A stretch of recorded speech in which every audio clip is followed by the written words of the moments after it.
fun. Paul Smith-Goodson. There's my singing.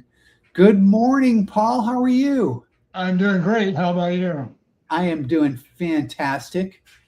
No better day than Monday, right? That's right. Looking forward to it. Hey, we have a fun kind of few things to talk about here on the Moor Insights and Strategy Data Center podcast.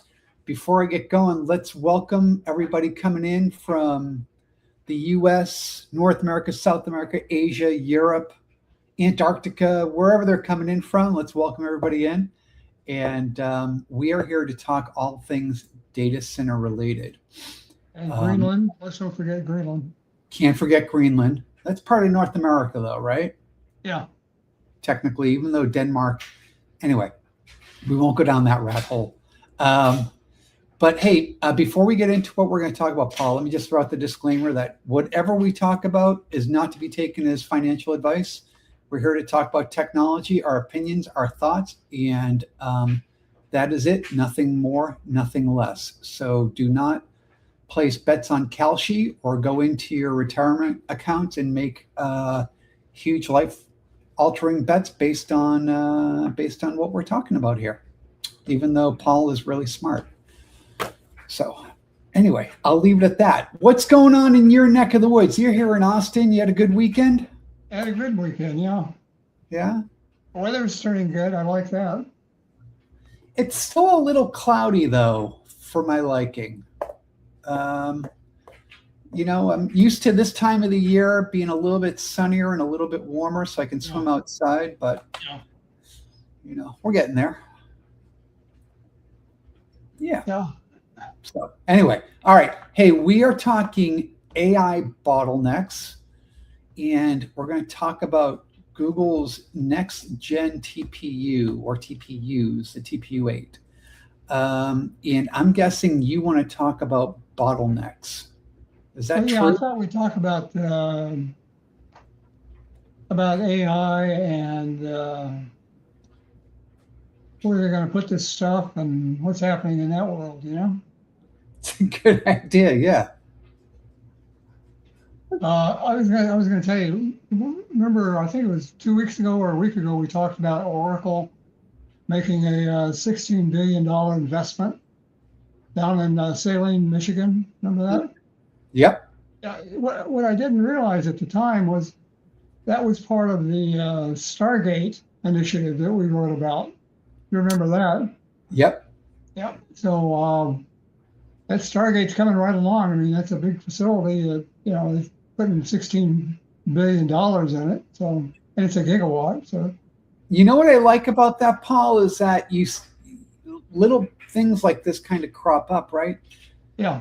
Like Stargate gets announced, lots of headlines, and then it goes quiet and nobody kind of thinks about it again, right? But I didn't think about it until I realized what they were doing down there. So yeah, that's the thing. There's a lot going on in the background, and it's like this really is coming to life. It's really fun to see.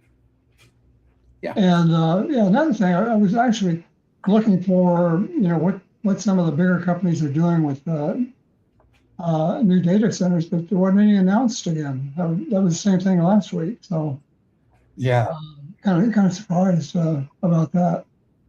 Very cool. Yeah, I thought maybe we'd talk about what's happening in general with AI and data centers. Yeah. Talk about measurements.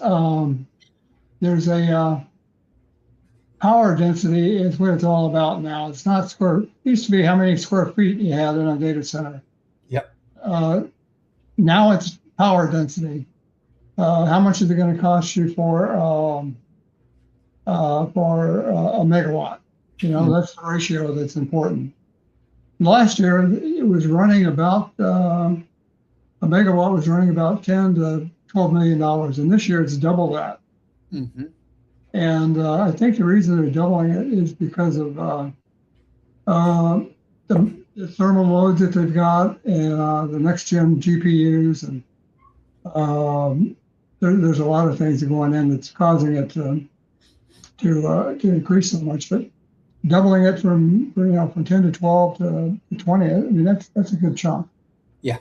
And some of the papers were talking about AI was canceling a bunch of data centers and all that, but they're not really doing that. They're just kind of reprioritizing their funds, and with the additional costs and everything, they're taking some of the funding from some of the low priority projects they had, canceling those, and then putting that money into the bigger projects. So another issue coming up with AI is something you never really thought too much about, is that the lead times, because now we're looking at power issues and running power and all that. AI's got a lead time of maybe 24 to 18 months. Yeah. And when you're talking about power issues, I mean, that can go out for a couple of years. So it's quite a difference to navigate those two. Yeah. It's interesting because when you said lead time, my head actually went to supply chain lead time. There are so many dependencies that go into building that data center. You're right. It's power, it's equipment, and it's to what you said. It's kind of allocating budget to the right problem at the right time, right? And it's like, I think it's almost a little bit of black magic the way they figure out, hey, we need to not de-invest, but deprioritize the investment over here to make sure we get this done, to keep everything floating so that we can manage the workloads we have as we continue this expansion over time. When you look at the like an 18-month lead time for AI and then a 10-year utility upgrade lead time, I mean, it's like trying to win a drag race with a turtle or something. I mean, the companies are starting to look at the small modular reactors now. I know you know about that. They're coming. Yeah, they're coming. It's a good solution, but there's some issues with licensing and what the NRC has to say about it. But I know some of the big companies are actually taking a really serious look at it, and I'm sure that it's probably going to happen. They had a conference here in Austin, I think last week, just strictly on SMRs. Paul, when it comes to nuclear in general and then SMRs in particular, I kind of look at that and I feel like the biggest constraint we're going to see there, tell me what you think. This is my thought. The biggest constraint we're going to see there, it's similar to what we see with AI infrastructure, which is people.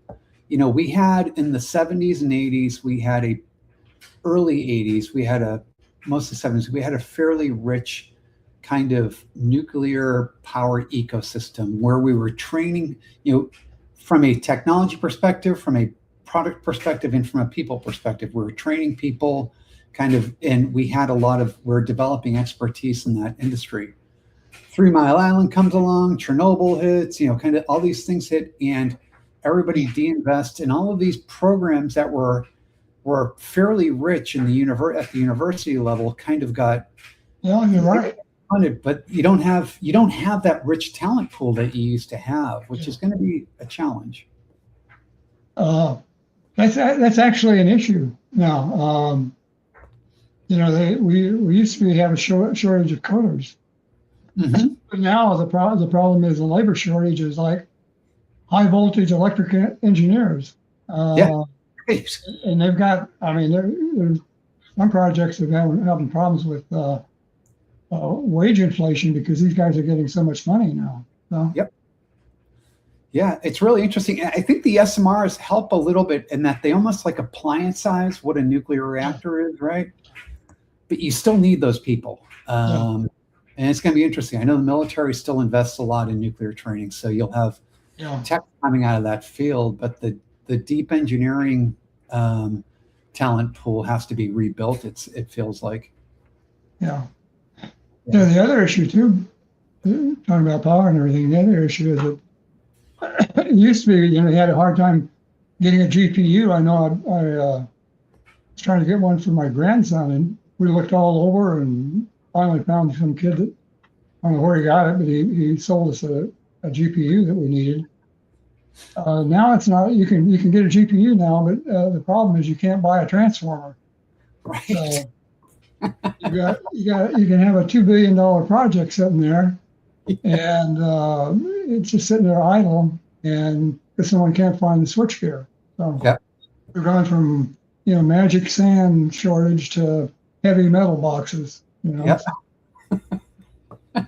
I think there's going to be a. It's funny because when you think about the bottlenecks, there are operational bottlenecks, there are technology bottlenecks, there are logistical bottlenecks. There are all of these kind of different bottlenecks that are kind of that are inhibiting kind of the rapid expansion of AI. But to some degree, I think it works in favor of AI because it allows a lot of technology to mature a little bit more before it becomes enterprise ready. And those enterprises being a little less able to move forward on their projects is not a bad thing because it builds familiarity, it kind of allows a little bit of kind of the setting of the jello, if you will, before it starts to get consumed by the enterprise. A couple of the big hyperscalers are working on studies at, I forgot where they're at, but there's 3 sites that are doing studies on SMRs and, what it's going to take to do that. So it's going to be fun to watch. You related to power. One last thing on that. Have you kind of, one of the things that's coming up, and this, I'm going to cover this in my Google Next with what they announced with Virgo, but optical switching is becoming a big part of AI infrastructure, right? Because copper can't carry the speed. And don't. Copper is like the new gold, with all this electrical stuff. So. Oh yeah. But I see more and more power coming. But when you deploy those lasers, and that's what they are, those lasers to transmit, that is a lot of power. A lot of power. There's a company out there called Copen that is making an interesting play on this with what they're doing kind of around maybe LED transmission. I think the point is, I think there are alternatives to the traditional. You got to set up, transceivers, and you got to have lasers that are sending and consuming a lot of power. I think there's a way to achieve this with lower power transmitters and transmission lines that don't require as much. Number one, don't require liquid cooling and don't require as much power to transmit.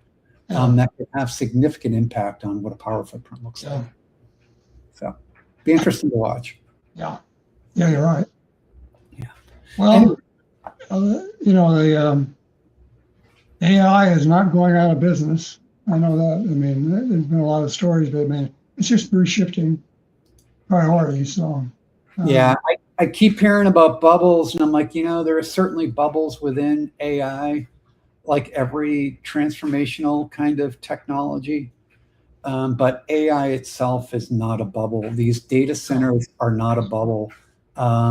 They're, in fact, we can't build them fast enough. And this is not about meeting the immediate needs of today.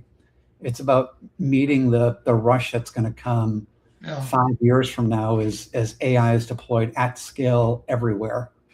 I heard somebody say, talking about data centers, and heard somebody say that the good future is not prompt engineering. It's if you're a substation electrician with something about nuclear physics. That's the new job, I'll tell you one last story on that. I agree to highlight what you're saying. I have a son that's graduating university next month, and he's going to work for somebody who does a lot of infrastructure build-outs. So the construction side, the physical side. And he was interviewing with the guy, and the guy's like, look, you can go and you can be the next great prompt engineer, or you can be the next great data scientist. He goes, but those jobs are going to be increasingly scarce, and entry level is very difficult. We still need axes. We still need folks building this stuff, designing this stuff, and that's where the immediate need is. And there's a lot of money being thrown at those kinds of roles. So, yeah, wholeheartedly agree with you. Speaking of all that, I want to kind of shift into speaking of infrastructure. Google made some interesting announcements last week at its Google Next conference out in Vegas. So, Google is one of the early, it is the first hyperscaler to go build its own custom silicon. Back in 2015, it built the first TPU, tensor processing unit, addressing MLOps or machine learning kind of functions within Google for search, for YouTube, what would become YouTube, all that neat stuff. It's evolved over time. It came 2 years before Graviton from AWS, many years before Trinium and Inferentia. And Google has done a good job of, over time, consistently building on that TPU goodness. TPU eighth generation or seventh? Eighth. They just announced 8th generation, which will come out later this year. Yeah. It's interesting. In TPU 8, they've broken this up into 2 chips now. You've got TPU 8T, which is for training, and TPU 8I, which is for inference. Think of training. The TPU 8T is got to have a whole lot of parallelism, so a lot of HBM, and they've got their specific compute engines built in to support kind of that parallelism. TPU 8I is really rich in SRAM, keeps a big HBM footprint as well, so it can do a lot of the token. It can do a lot of the kind of the pre-fill context parallelism, and then token generation, which is very serialized. But they also replaced those computational cores with kind of an orchestration layer that enables kind of better communication between, the traditional pre-fill and decode functions called CAE. So good stuff. They also introduced optical switching, connecting up to 9,600 chips on what they're calling Virgo. And so they built out this really cool kind of, and by the way, and they package all this in what they call the AI hypercomputer. So think of like Google's AI factory. Think about NVIDIA's AI factory. This is Google's version of that, the AI hypercomputer. Now the AT is a monster, isn't it? I'm sorry? Yeah, it's a monster of a chip. It looks like it's going to be highly performant. And they give some impressive numbers relative to Ironwood, which was TPU 7. So really good part. Yeah, and this comes on the heels, by the way, of that huge deal they signed with Anthropic, right? So I'm sure this 8T was built in support of that Anthropic deal. 3.5 gigawatts worth of compute power. Yeah. Really good story, right? So great technology. Here's where I struggle a little bit with what Google has announced, and I want to get your thoughts. A couple of things. First is, who is this for? Because when I see these specs, I think hyperscalers, model builders, and maybe a very small set of partners that can leverage, the absolute horsepower that's being delivered, right?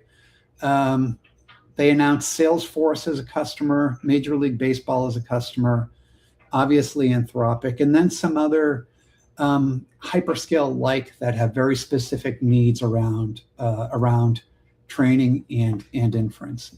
I don't see a direct line to how enterprise IT would consume this. And I say this because the AI hypercomputer, in the way that inference chip is built, it requires, if you go beyond a 400 billion parameter model, you are locked into the Google chip infrastructure or the Google infrastructure. So if I'm an enterprise and I'm running NVIDIA or AMD on-prem and I'm using Google in the cloud, I cannot use this infrastructure because I can't work between NVIDIA and Google TPU or AMD and Google TPU. It breaks.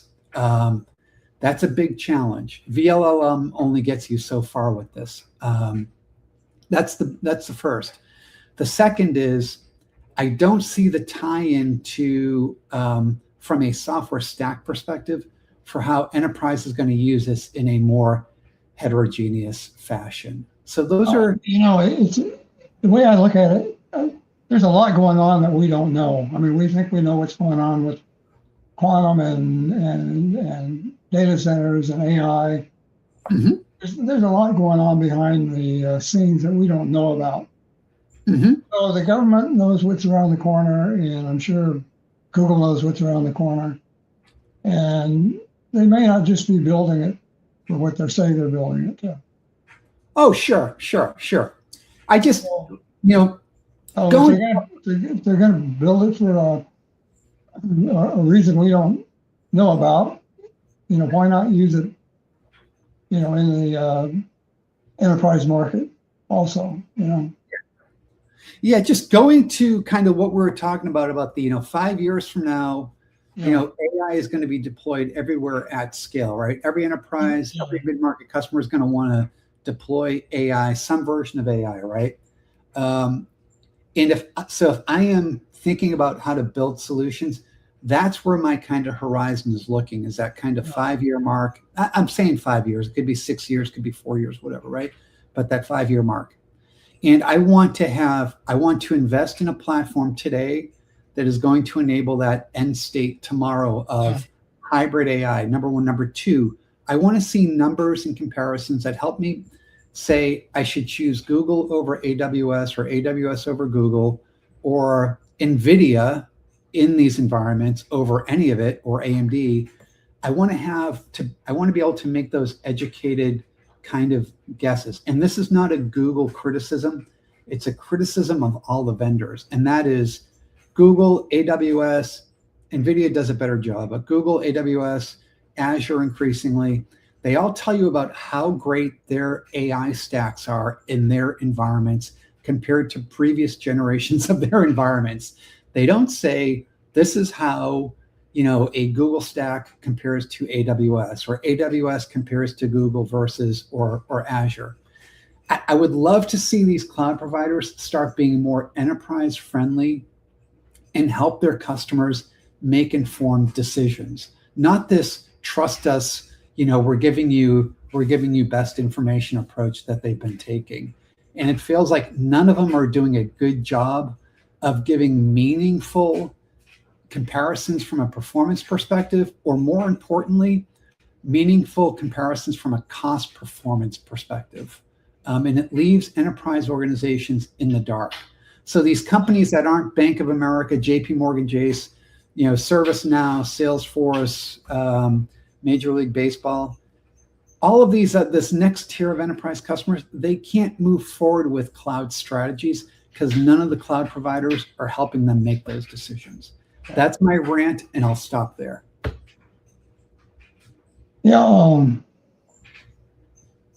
my understanding is that there's some issues with the XLA compiler. Mm-hmm.